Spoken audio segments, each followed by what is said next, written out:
اچھا ہاں بھائی شب برات ہی کی بات کر رہے ہیں اور ابھی شب برات آنے والی ہے. شب برات میں دیکھیے چاروں طرف گاڑ دے گا. وہاں سے چلے گئے کی پڑھ لو ہو کچھ جانوین کرے کچھ جانتا ہی نہیں ہے. وہ قبرستان میں کبھی جلائے نہ جلائے, باپ کی قبر پہ جائے گا, ماں کی قبر پہ جائے گا, یہ الحمدللہ نہیں پڑھ پاتا ہے, کلمہ نہیں پڑھ پائے گا, 20 ٹھو اگربتی چاروں طرف سے گاڑ دے گا. موم بتی دیکھا ہے؟ ارے بھائی یہ موم بتی ہے, اس کو کیا بولتے ہیں آپ لوگ؟ اگربتی. ارے بولو نا کیا بولتے ہیں؟ موم بتی. موم بتی کا دور دیکھے ہیں؟ ہاں بھائی ابھی بھی تو بہت جگہ, کیوں نہیں دیکھیں گے؟ قبرستان میں کبھی جلائے نہ جلائے, باپ کی قبر پہ جائے گا, ماں کی قبر پہ جائے گا, یہ الحمدللہ نہیں پڑھ پاتا ہے, کلمہ نہیں پڑھ پائے گا, 20 ٹھو اگربتی چاروں طرف سے گاڑ دے گا. موم بتی چاروں طرف سے گاڑ دے گا. بھائی ایک موم بتی اور کہاں چاروں طرف موم بتی جلانا, یہ فضول خرچی ہے. کبھی علماء نہیں کہیں گے کہ کچھ لوگ تو جا کے باپ کے متھے پہ گاڑ دیتا ہے, ہاں سر پہ گاڑ دیتا ہے. اب بتاؤ ایک باپ تو ایسے پتہ نہیں کس حال میں ہے, اوپر سے جا کے اور موم بتی ڈال دیا.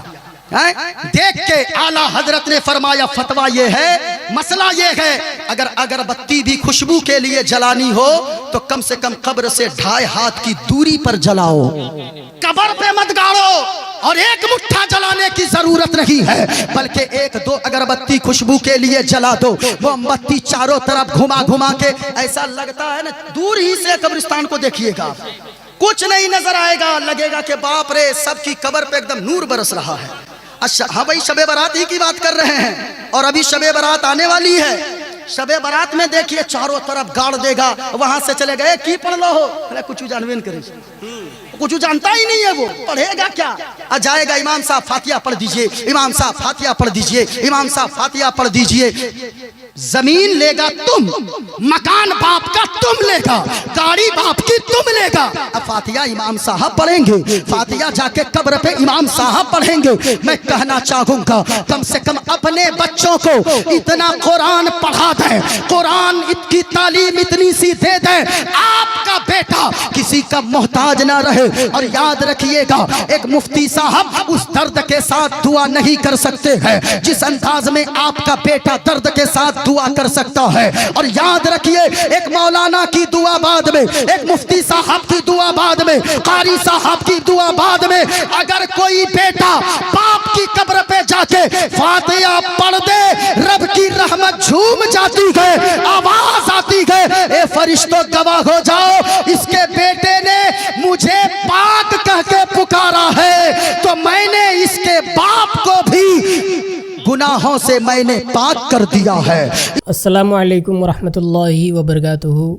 دوستو اس ویڈیو کو آپ نے پورا دیکھا اور سنا. دوستو جیسے شب برات کا مقدس مہینہ تشریف لاتا ہے, شب برات کی عظیم رات تشریف لاتی ہے, تو بہت سارے لوگوں کے ذہن میں بہت سارے سوالات ہوتے ہیں, اعتراض ہوتے ہیں. کچھ لوگ تو یہ کہتے ہیں کہ شب برات منانا جائز نہیں ہے, کچھ لوگ کہتے ہیں قبرستان جانا جائز نہیں ہے, کچھ لوگ کہتے ہیں شب برات میں جاگنا, عبادت کرنا, شب برات میں فاتحہ کرنا جائز نہیں ہے. دوستو اس طرح کے سوالات کافی لوگوں کے ذہن میں آتے ہیں. تو دوستو میں آپ کو بتا دوں کہ شب برات بڑی مقدس اور عظیم رات ہے. اس رات کو ہمیں ہرگز بھی غفلت میں نہیں گزارنی چاہیے, بلکہ اس رات کو ہمیں اللہ کی عبادت کرنی چاہیے, نفل نمازیں پڑھنی چاہیے, قرآن کی آیتیں پڑھنی چاہیے, اور خاص کر اپنے مرحومین کو یاد کرنا چاہیے, اپنے مرحومین کے نام پر قرآن پڑھ کر انہیں بخشنا چاہیے. دوستو یہ بہتر طریقہ ہے. اور ہم جو اپنے مرحومین کے لیے قرآن خوانی کرواتے ہیں, قرآن پڑھتے ہیں اور ان کے نام پر بخشتے ہیں, تو اس کا ثواب ہمارے مرحوموں تک پہنچتا ہے. تو دوستو یہ رات بڑی مقدس رات ہے. اس رات میں آپ ضرور عبادتیں کریں. جو کہتے ہیں کہ شب برات میں جاگنا, روزہ رکھنا جائز نہیں ہے اور کوئی بھی حدیث سے ثابت نہیں ہے, تو دوستو یہ لوگ غلط کہتے ہیں. یہ رات بڑی مقدس رات ہے. جب یہ رات آتی ہے تو اللہ تبارک و تعالیٰ اس دنیا کے آسمان پر تشریف لاتا ہے اور ارشاد فرماتا ہے کہ کوئی نیک بندہ ایسا ہے جو مجھ سے بخشش مانگے تو میں اسے بخش دوں, کوئی رزق مانگے تو میں اسے رزق دوں, کوئی مصیبت کا مارا دعا کرے تو اس کی مصیبت کو دور کروں. اسی طرح سے صبح ہونے تک ارشاد فرماتا ہے. بس بندوں کو چاہیے کہ اس رات میں خوب عبادتیں کریں, اپنے گناہوں کی معافی مانگیں, اللہ کی بارگاہ میں روئیں, گڑ گڑائیں. بے شک اللہ تبارک و تعالیٰ توبہ کرنے والے کو پسند فرماتا ہے اور اگر کوئی بندہ اپنے رب کی بارگاہ میں گڑ گڑاتا ہے، اپنے گناہوں سے شرمندہ ہو کر آنسو بہاتا ہے، تو اللہ تبارک و تعالیٰ ایسے بندوں کے گناہوں کو بخش دیتا ہے۔ دوستو یہ رات بڑی مقدس رات ہے۔ پیارے نبی صلی اللہ تعالیٰ علیہ وسلم نے ارشاد فرمایا، اے عائشہ کیا تم جانتے ہو اس رات میں کیا ہوتا ہے؟ حضرت عائشہ نے فرمایا، یا رسول اللہ اور اس کے رسول بہتر جانتے ہیں۔ تو پیارے نبی نے فرمایا، اس رات میں یہ ہوتا ہے کہ حضرت آدم علیہ السلام کی اولاد میں سے جو شخص اس سال پیدا ہوگا اور جو اس سال میں مرے گا اس کا مرنا اور پیدا ہونا لکھا جاتا ہے، اور جو فرشتے مقرر ہیں ان کاموں پر ان کو اطلاع دی جاتی ہے، اور جتنا رزق مخلوق کو اس برس میں ملے گا سب لکھا جاتا ہے۔ تو یہ رات بڑی مقدس اور عظیم رات ہے، اس رات میں ہرگز بھی غفلت نہ کریں۔ تو دوستو اس ویڈیو پر آپ اپنی کیا رائے رکھتے ہیں ہمیں کمنٹ کے ذریعے ضرور بتائیں، اور اس ویڈیو کو اپنے دوستوں احباب تک ضرور شیئر کریں۔ خدا حافظ۔